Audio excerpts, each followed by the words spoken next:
Por në Tiranë nuk ishte linjë direkte dhe na u desh të qëndronim për 4 ditë në këtë qytet. Ishin 4 ditët më të gjata të jetës time. Ishte viti 1965. Ai që shkruajti këto rreshta në autobiografinë e tij është një prej futbollistëve më të mëdhenj të gjitha kohërave, George Best.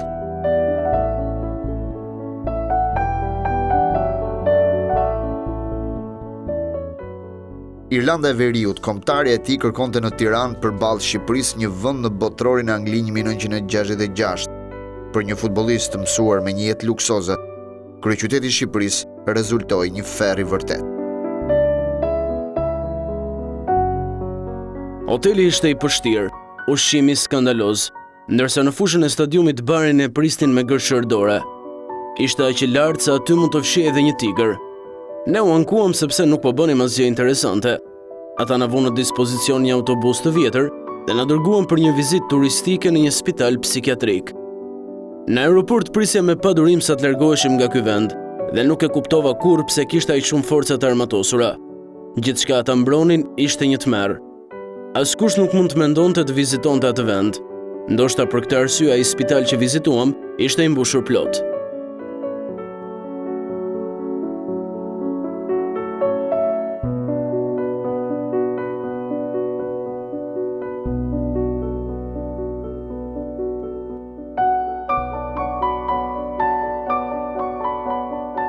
Kombëtarja irlandezo-veriore më e mira e të gjitha kohërave barazoi 1-1 në Tiranë.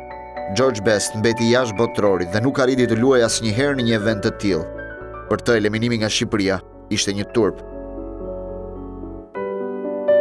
Eliminimi i Irlandës së Veriut ishte gjëma e parë që përfaqësuesja kuqezi shkaktonte në kontinent. 2 vjet më vonë, Shqipëria do t'i bënte gjëmën një prej përfaqësueseve më të njohura në botë.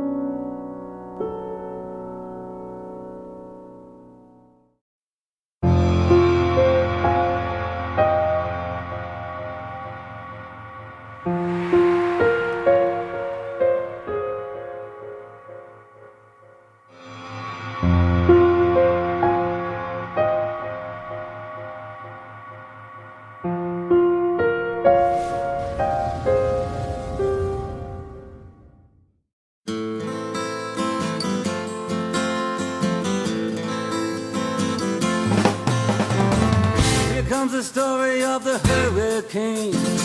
The man the authorities came to blame. Fillim vitet 60 e gjenin botën të përfshirë nga lufta e ftohtë, me protagonistët e mëdhenj, Kennedy dhe Khrushchev. Ishte koha e ndërtimit të murit që ndau 2 botë, murit famkeq të Berlinit.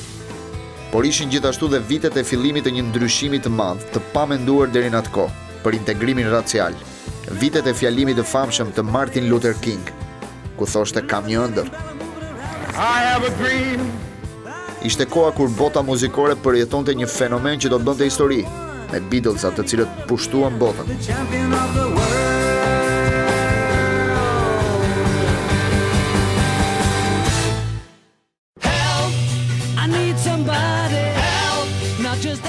Ishin vitet kur Shtetet e Bashkuara të Amerikës përgatiteshin për të dërguar njeriun e parë në hënë, por dhe të sundimit të madh rus.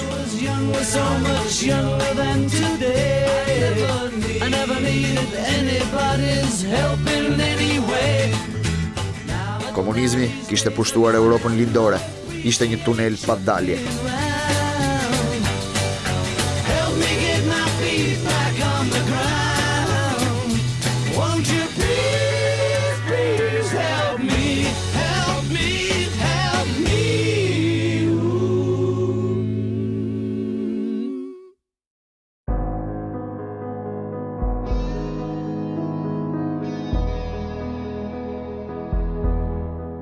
Në Shqipëri ishte konkretizuar divorci me Bashkimin Sovjetik dhe nisi një erë e re e dashurisë me Kinën.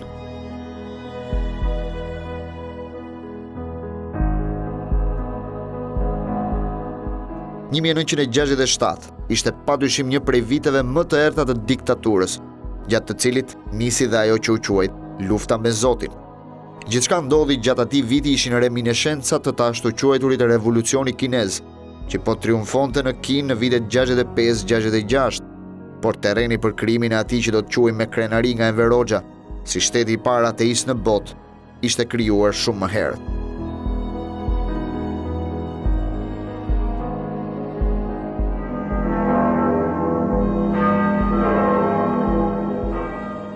Ishte 6 shkurti i vitit 1967, kur fjalimi famkeqe Enver Hoxhës i hapi rrugën shkatrimit të kishave dhe xhamive, të gjitha institucioneve fetare në Shqipëri, dhe më pas persekutimit dhe vrasjes së klerikëve dhe njerëzve të fesë.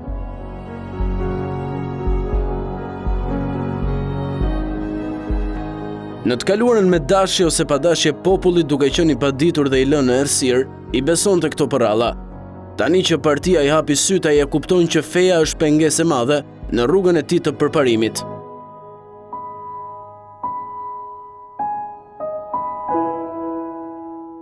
Fjalimi u pasua nga një plan i mirëfillt për ta shkullur me rrënjë besimin. Dhe siç ndodhte aso kohë, gjithçka nisi vullnetarisht në një shkollë në Durrës, ku u krijua shtabi i rinisë së revolucionit kulturor, për të përhapur më pas me shpejtësi në të gjithë Shqipërinë. Diktatura komuniste kishte shpërfaqur të gjithë forcën e saj.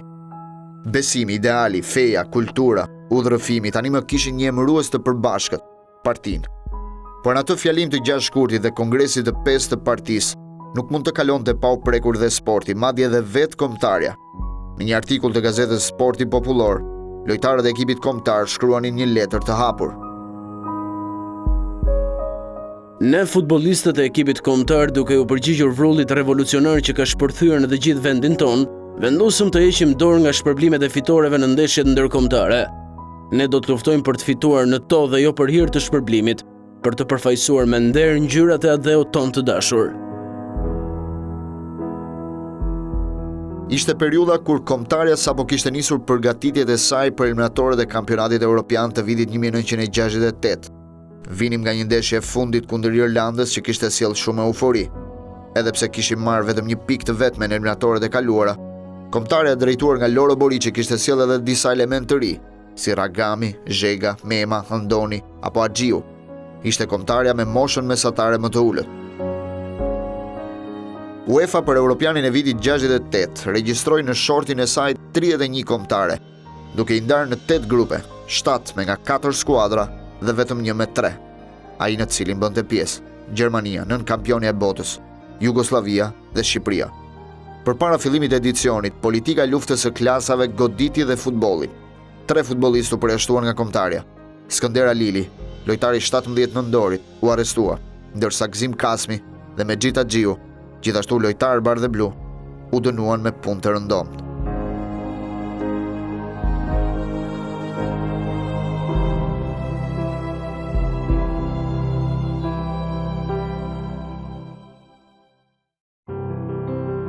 Kombëtarja u grumbullua për rreth 1 muaj përpara ndeshjes së parë në Gjermani. Trajneri i kombëtarës Loro Boriçi kishte si asistent të tij Mysly Mallën, një personalitet të sportit në ato vite, por kundërshtar i Boriçit në kampionat, teksa të dy përfaqësonin 2 klube rivale, Tiranën dhe Partizanin, që do të reflektojë më pas edhe në kombëtare. Gjermanët vendosën ta luanin ndeshjen në stadiumin Rote Erde, impjant i vjetër i Borussias së Dortmundit, i cili nuk ishte përdorur asnjëherë për ndeshjet e kombëtarës. Ai sot qëndron në krah të Sinjali Iduna Park, stadiumi aktual i Verdhezinjve. Më 8 prill 1967, Shqipëria rikthehet në fushë, një vit e gjysmë nga sfida e saj e fundit dhe Loro Boriçi ka detyrën më të vështirë për të krijuar një formacion të ri. Gjermania perëndimore, nën kampione e botës një vit më parë, kishte humbur titullin botror në finalen me Anglinë, pas një goli fantazëm të Jeffrey Hurst. Trajneri i kësaj skuadre ishte Helmut Schön, i cili deri në atë periudhë nuk kishte fituar asgjë me përfaqësuesen, por shumë shpejt do të bëhet tekniku më i famshëm i historisë së futbollit të këtij vendi. Nga finalja e botrorit ai ka ruajtur një grup prej vetëm 6 lojtarësh, Tilkovskin, Weberin, Hötgesin, Overatin dhe Beckenbauerin, lojtarin zbulim të botrorit anglez. Por në ato ditë prilli në Dortmund, një tjetër emër i madh do të bëhet pjesë e rëndësishme e historisë së Gjermanisë dhe futbollit botror. Një lojtar 7 shkurtër, pa veçori të veçanta në driblim, me një shpejtësi normale, por me një nuhatje të jashtëzakonshme për golin. Quhet Gerd Müller dhe për 40 vjet me radhë do të qëndrojë si shënuesi më i mirë i Gjermanisë, me 62 gola në 68 ndeshje me kombëtare. Ndeshja e parë e tij, për fatin e keq dhe tonin, do të shënojë dhe fillimin e një karriere të jashtëzakonshme për të. Takimi kundër Gjermanisë përfundoi 6-0. 4 gola i shënoi Gerd Müller dhe 2 Loher. Humbja me Gjermaninë në ndeshjen e parë u shoqërua dhe me një artikull në gazetën Sporti ku vetë trajneri kombëtares Loro Boriçi bënte një autokritik për atë çfarë ndodhi. Mbrojtje pa kujdesshme, lojtarë që luanin për vete, reparte të pa organizuar, ishin disa prej pikave që radhiste trajnerit si shkaktar të humbjes. Por ato 6 gola të Dortmundit u pasuan dhe me 6 gola të tjerë, të pësuar në 2 ndeshjet me Jugosllavinë. Humbje 2-0 në Tiranë dhe humbje 4-0 në Beograd. Kritikat për ekipin dhe trajnerin u shtuan në opinion, por Loro Boriçi kishte një mbështetje të fortë politike dhe arriti të rezistojë momentit negativ deri më 17 dhjetor të 67-s, në atë që do të quaj e diela hyjnore e kombëtares së Loro Boriçit.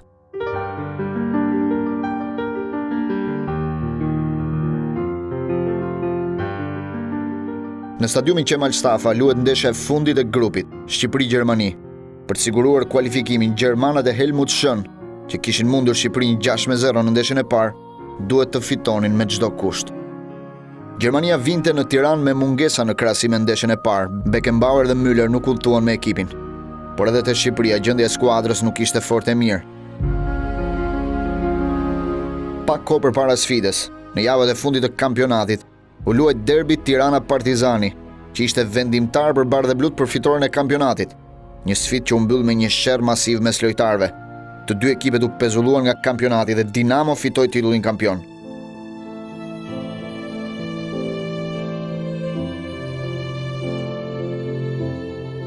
Tirana e asaj periudhe dukej shumë ndryshe nga sot, nga avioni i kombëtares gjermane.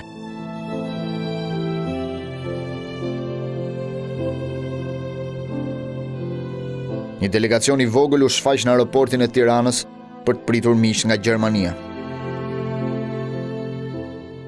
Ardhja e gjermanëve në Shqipërinë kuptohet që krijoi një anë të jashtëzakonshme, që në rinas kemi ndesh një fenomen që se harroi sa të kemi. Po mbi 400-500 njerëz kanë vërshua atje, kanë kërku në atë rrethim të hekurt të marrin autografe, Overatit, Schulzit, Netzerit, Helmut Schönit. Dhe kulmi ka qenë nesmen, i kemi qenë në stadiumin Dinamo të asaj kohë, sot Selman Stërmasi, dhe mund të kenë qenë mbi 10.000 njerëz në stërvitjen e paraditës. Kombëtarja gjermane u akomodua në Hotel Dajti, deri në atë periudhë hoteli më i mirë në vend.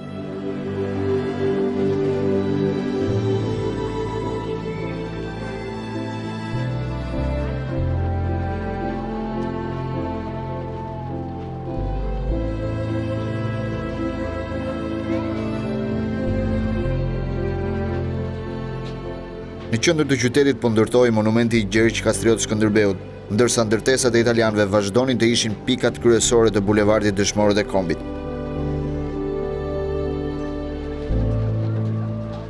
Në datën 17 dhjetor, stadiumi Qemal Stafa ishte i tërë i mbushur për këtë ndeshje. Ëndja për një bilet ishte e pakrahasueshme me sfidat e tjera, sepse në Tiranë do të luanin nën kampionët e botës, ndërkohë dhe kombëtarja luante rrallë në ato vite, dhe dëshira për ta ndjekur nga pranë ishte e madhe.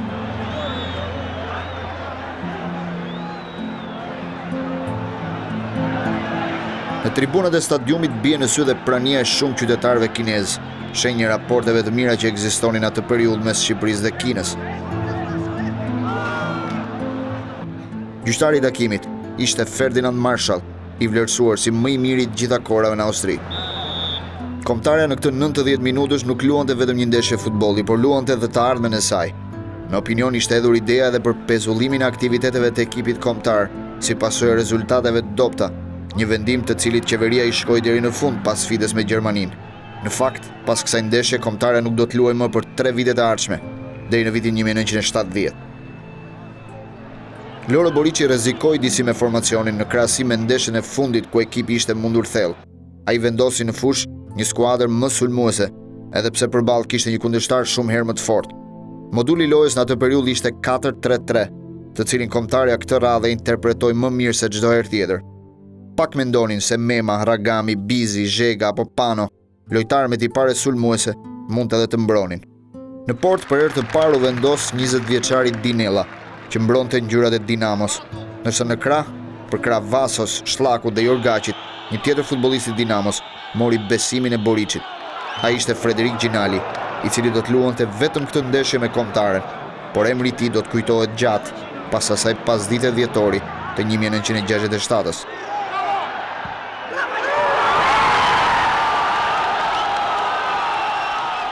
Kombëtari ishte grumullu në Durrës. Në fakt nuk shkoi javën e fundit, një javë para ndeshjes. Kishim ndeshje kontrolli me Shkodër, me Vllaznin. Pjesë të dytë me qitin nxeme unë dhe Skënder Hyga. Skënderi hyni pjesë të dytë, më tha për 10 minuta dhe do të futesh. Kaloi 10 minuta, i qarkoi 20 minuta, po marrova të luaja. Mora me hiko, po kisha këpusë me taka në gjonë. No, profesor Lora, po ku për shkom, a i ka të se uftohë, hajde, të zhvishë, sa futëm, u zhvishë, u futa. Për fakt, ato 20 minuta që këshin njërë, në lujta mirë, bo edhe një 2 gjujtje, aty më thotë Ganigjava, Freda thë e sigurove formacioni. Në mesfush u aktivizuan Ragami, Ali Mema dhe Kazanxhi, ndërsa në sulm, Bizi, Zhega dhe Pano. Gjermanisi nevojitet një fitore, qoftë dhe minimale për të parakaluar Jugosllavinë në renditje, por përballë saj do të gjejë atë që shtypi gjerman më pas, do ta cilësonte si dryni shqiptar. Skuadra e shën e njihte mirë Shqipërinë, pasi përveç ndeshjes së parë në Dortmund, në vitin 1964, një nga skuadrat e famshme gjermane të kohës, Kölni, ishte ndeshur me Partizanin, ekipi i cili së bashku me Tiranën përbënin pjesën kryesore të kombëtarës.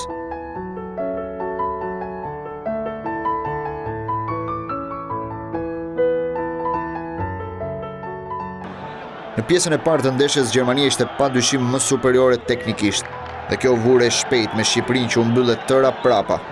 Kuqezin favorizoheshin disi dhe nga kushtet jo shumë të mira të stadiumit Qemal Stafa. Të vetmet zbritje përpara të kombëtarës son vinin fal Panos, që ishte sulmuesi kryesor i ekipit. Me lëvizjet e tij ai vuri shpesh në vërtetësi kundërshtarët dhe shkaktoi ovacionet e publikut, sidomos në një moment kur Schulz, mbrojtësi i famshëm gjerman i atyre viteve, ju morën këmbët nga driblimet e tij, aq sa humbi dhe ekuilibri.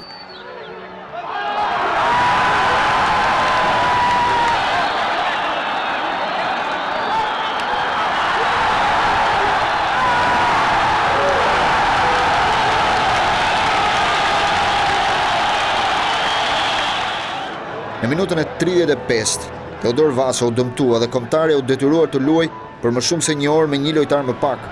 Sipas rregullores në atë periudhë, në rast dëmtimi nuk lejohej të kryej zëvendësim, ndaj Vaso u detyrua të shtrëngojë dhëmbët dhe të sakrifikohet për kombëtaren duke qëndruar në fushë i dëmtuar. 45 minutat e para, pavarësisht sulmeve të gjermanëve, u mbyllën 0-0.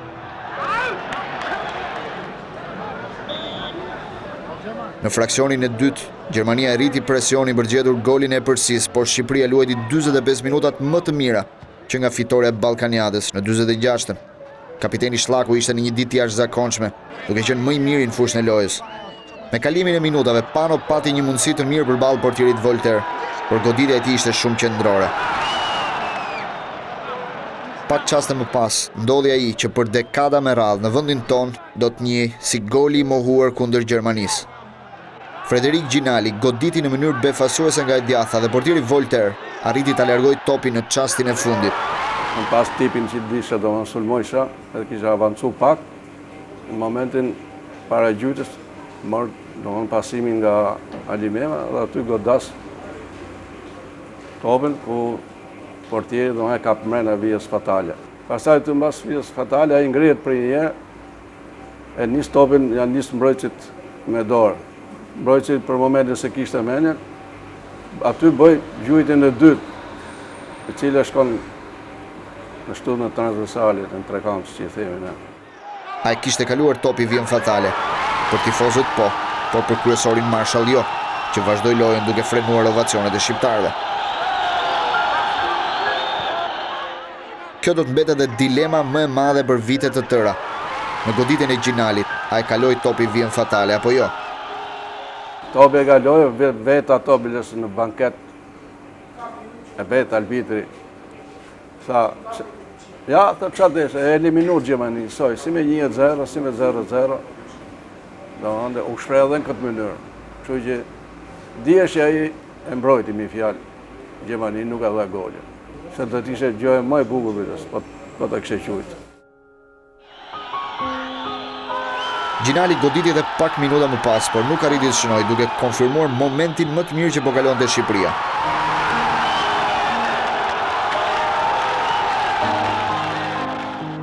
Gjermania provoi me të gjitha forcat e saj deri në fund, por nuk arritën të shënonin. Për shëllima i gjyqtarit ishte fillimi një dyndje të tifozërisë në fushën e stadiumit.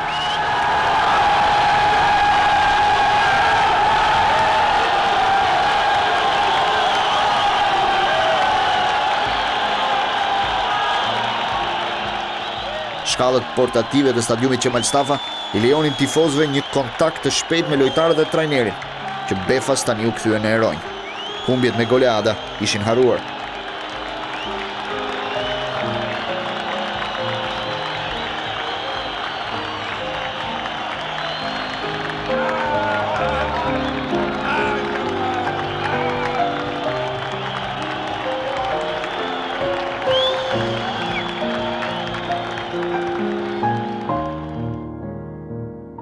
Gazeta gjermane Kicker një ditë më pas shkruante: ora vraponte pa mëshirë, me një foto të trajnerit shën në diciturën, minuta të rrjedhin si sekonda.